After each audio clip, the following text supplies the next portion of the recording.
Welcome to online tutorial 3, and it's a strange time we're living in, isn't it? I can only assume we're going to be meeting up in week 4, but we need to be prepared for whatever may play through. So I'm asking that you keep an eye on all the instructions and communications that are coming from the unit. Yes, we're scheduled to meet next Saturday, but with the coronavirus, let's just wait and see. I've already had a couple of students who have contacted me to explain their situation and ask for some assistance in making sure they can still participate in the unit in a particular way. They don't have the virus, they're just in a situation where they really can't be exposed to the potential of the virus. Happy to work with people in that sort of situation, but you need to contact me before, not after. I can't help you after, I can help you before, okay? So, very open to working with you however that may be. Who knows what the next few days are going to bring, but we'll work with the uncertainty as it plays out in front of us. That's what entrepreneurship is all about. Lack of certainty and working with things as they roll through. Obviously, pre-start test is next Thursday. You'll have a 30-minute window of your choosing to work through those 20 questions. Everything you need is in Learning Resources. Go to Environmental Interaction Framework. You've got the 20 concepts, you've got the book chapter, you've got the video. If you wanted to go a little bit deeper in areas in and around the value creation process, there's the readings that are sitting in QUT readings on the unit. You can go there, but you don't have to. You shouldn't need to, but if you want to go further, you can. We'll talk more about the reflections next week. But what I want to get you to do now is to start preparing yourself for keeping an open mind. Alright? If you come into the unit with a closed mind, if you've already decided you don't like something about the unit because it's not the way, then the unit's not going to work for you. Alright? And you're not going to work properly within the unit. And the only person who's going to suffer is you, right? In terms of the grade that's possible. So there's some food for thought videos that have been placed on Blackboard for you. You'll see the food for thought area on the left hand side. And my challenge for you would be, between now and next week, go and watch those videos. They're all 2 minutes long, right? So it's 8 minutes of your time. And what I'm trying to do is I'm trying to prep you to ask you some questions. The first one relates to your happiness. For you, what is happiness, right?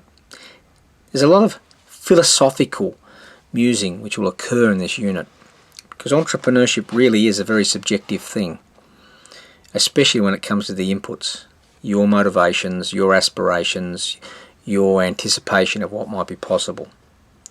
So what is it about you and being happy? What is it you see in 5 years' time, 10 years' time, 30 years' time? What would happiness mean for you, right? You don't have to share that with everybody in the classroom. But what I'd like you to do is to start thinking about those sorts of questions. The more you can engage with the food for thought videos and the other prompts that will be put there, the easier it is for you to actually have a starting point for your reflections. The reflections aren't a mechanical process where you just start here and finish there. You have to have an authentic starting point that you've really mulled over, that you've really had to think about, and now you can apply the process to that. Alright? So what makes you happy?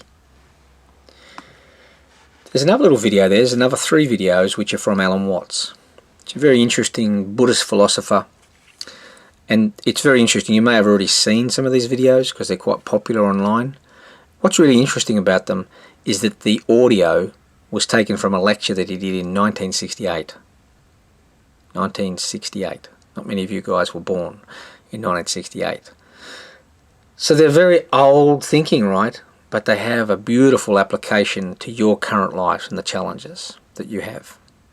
So the first one is, what if you could do anything you want? If money was no option, what would you like to do?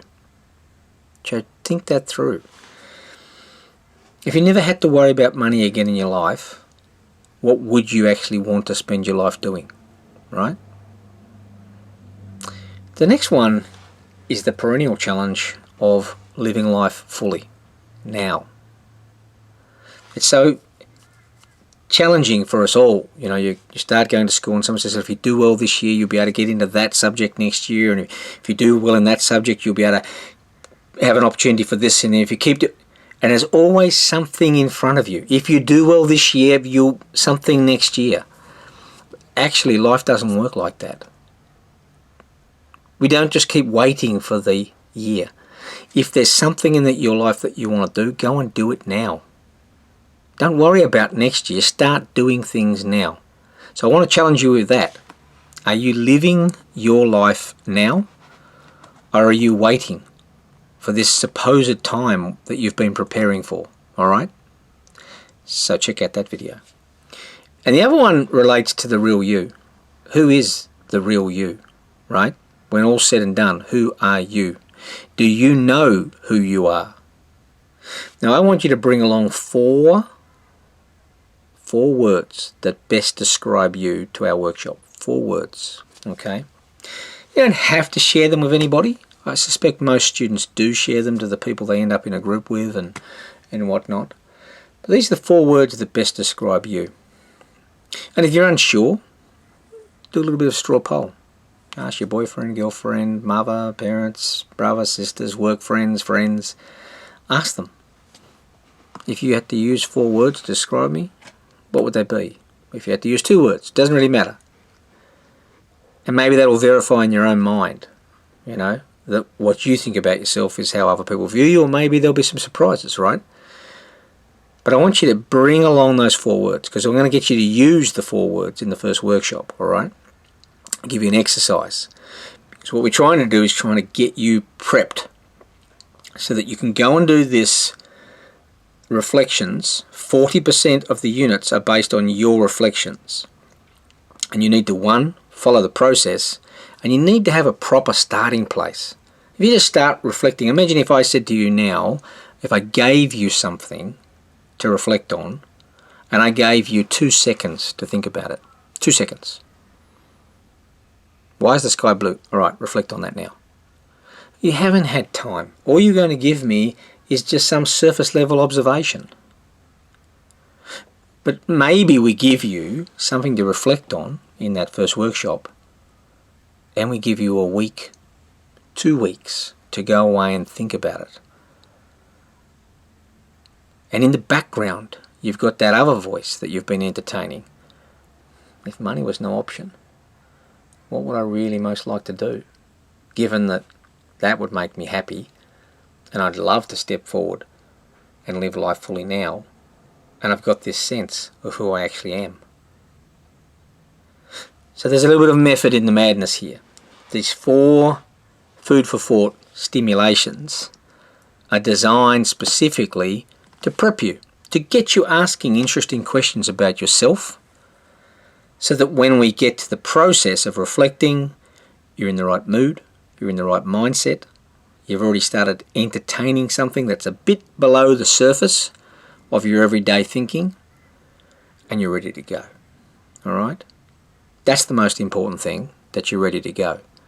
Because when 40 marks are on the line, you don't want to get to the end of the unit and say, never quite got my head into that reflection process. I don't know what it was.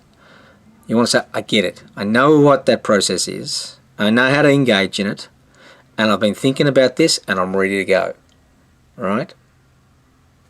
So that's prepping you for that side of it. The other side we'll deal with as we keep moving forward. And that is, if you know those 20 concepts that you're going to have in the pre-test, you'll be ready with the conversations that you have with your group members to play forward and do your interim learning report between now and week 8. Alright? So I'm looking forward to meeting you guys next week. If stuff comes up to do with coronavirus, don't panic. Talk to me. I'll be talking to you, obviously, if it's something significant. But if something's happening in your life, for argument's sake, someone at your work, something happened to them, and you've been asked to self-quarantine, don't panic. Alright? Yes, we've got a workshop.